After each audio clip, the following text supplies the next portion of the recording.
So, is Borderlands 4 worth playing? After years of waiting and plenty of skepticism following Borderlands 3's mixed reception, Gearbox is back with what they're calling the biggest evolution in the franchise's history. The question isn't whether it's another looter shooter, but whether it can reclaim the throne that Borderlands 2 built and Borderlands 3 nearly lost. Right off the bat, what hits you first is how much better everything feels in your hands. The gunplay has this punchy, satisfying weight that makes every trigger pull feel meaningful. Weapons snap to targets more responsively, bullets have real impact, and unloading a clip into a psycho gives you that visceral feedback the series has always chased, but never quite nailed this cleanly. It's the kind of improvement you don't need charts or numbers to prove. You feel it instantly. Then there's the movement revolution. Borderlands 4 finally lets you play like you're in a proper action game, instead of feeling like you're stuck walking through molasses. Double jumps, gliding, grappling hooks, mantling, wall climbing. Combat isn't trapped on flat ground anymore. You're bouncing across rooftops, grappling to high ground, and raining chaos from above. Even outside of fights, exploring feels dynamic instead of tedious. The traversal system works seamlessly with boss encounters too, where platforms disappear and you're forced to use every movement tool in your kit. It's like Borderlands finally realized players want to feel like badass vault hunters, not slow-moving loot collectors. The open world deserves serious credit here. This is the series' first truly seamless world, meaning no loading screens between the rolling hills of Fade Fields and the frozen peaks of Terminus Range. Each of the 4 regions feels distinct and purposeful, not just palette swaps of the same desert. The dynamic weather events are particularly clever. Acid rain and electromagnetic storms don't just look cool, they actually change how firefights play out, forcing you to adapt your tactics on the fly. Let's talk about what really matters, though. The loot system has gotten a massive overhaul that could either make or break the entire experience.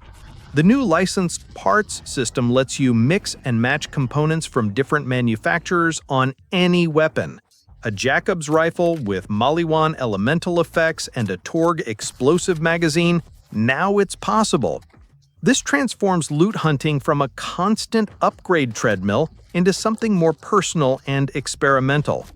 Every weapon drop isn't just another potential replacement, it's a source of parts to customize your perfect loadout.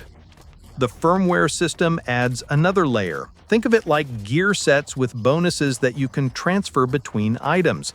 Get a sick firmware effect, move it to your favorite gun, and keep building on it. It's the kind of flexibility that veteran players will dive deep into, while newcomers can ignore the complexity until they're ready.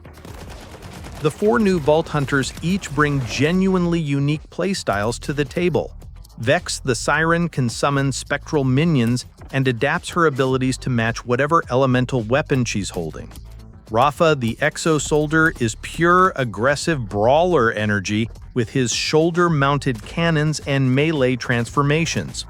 Harlow the Gravitar controls battlefield flow with gravity manipulation that makes Maya's phase lock look basic.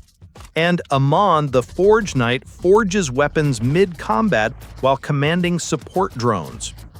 Each character has 3 distinct action skills with deep customization trees, which gives builds way more depth than Borderlands 3 ever managed. The specialization system works like an upgraded badass rank that's account-wide, so experimenting with multiple Vault Hunters doesn't feel like starting from scratch every time. But here's where things get complicated. The endgame is ambitious on paper but raises serious questions about longevity. Ultimate Vault Hunter mode launches with 5 difficulty tiers and mission-based challenges instead of just repeating the story.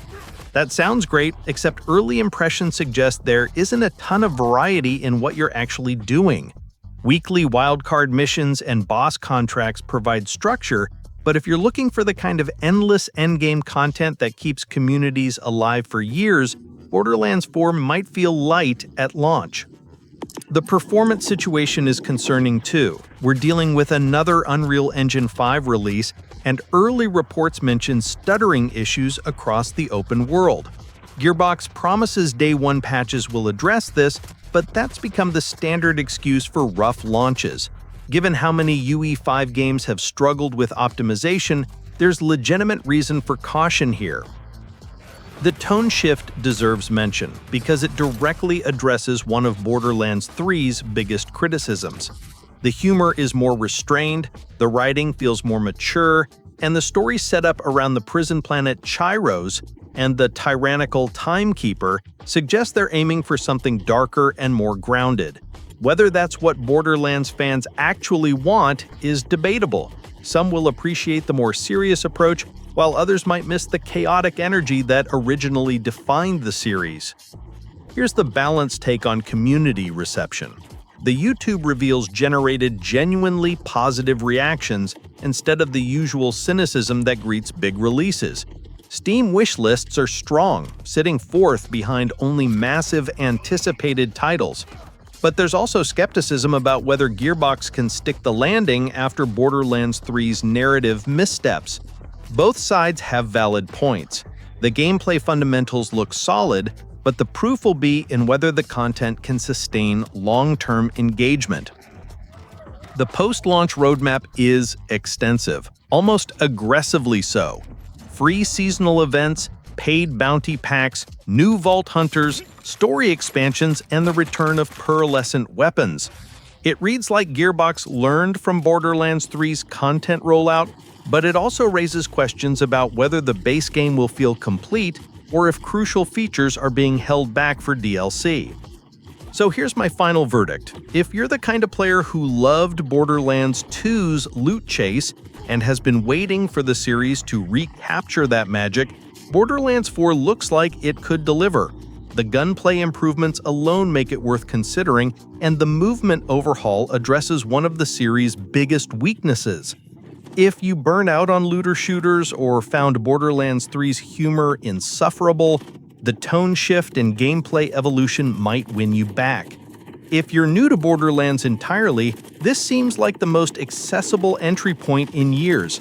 The quality of life improvements and modern design sensibilities make it less janky than previous entries.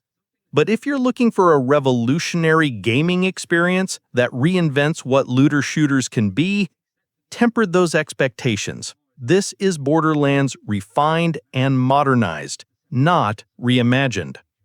The smart money says wait a week or two after launch to see how the performance issues shake out and whether the endgame has enough variety to keep you engaged. But if you're itching for chaotic co-op action and don't mind being an early adopter, Borderlands 4 looks like it delivers exactly what it promises: a bigger, smoother, more customizable Borderlands experience that remembers why people fell in love with the series in the first place. That's my take on Borderlands 4. Let me know in the comments what you think about the changes, whether you're picking it up at launch, and if there's anything specific you want me to dive deeper into. Hit that like button if this helped with your buying decision, subscribe for more honest game reviews, and I'll catch you in the next one.